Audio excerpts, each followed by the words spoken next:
जुलेहा, मेरी जान, कबीले में कितनी औरतें मौजूद है, तुम हामला होने के बावजूद इतना काम क्यों करती हो? लड़की इनके हाथ से पानी का बर्तन लो। इस तरह हसन की गैर मौजूदगी में मैं खुद को मसरूफ रखती हूँ। मैं जानती हूँ तुम्हारे दिल में क्या है। मर्दों को हिम्मत से आजमाया जाता है और हमें अपने सब्र से।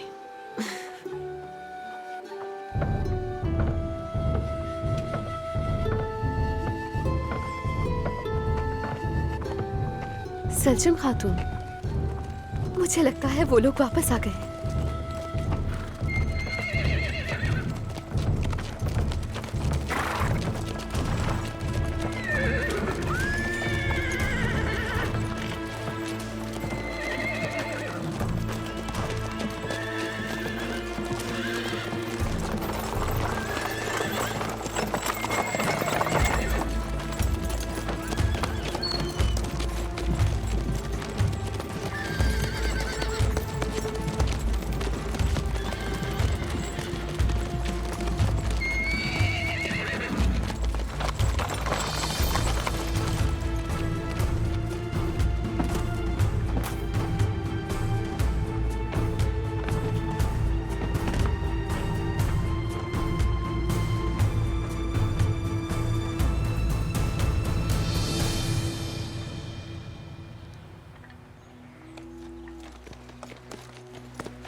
हसन कहाँ पर है?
हम जब भी यहाँ आते हैं तो आप हमारे अंदर माँ की कमी को पूरा करके खुशियाँ भर देती हैं।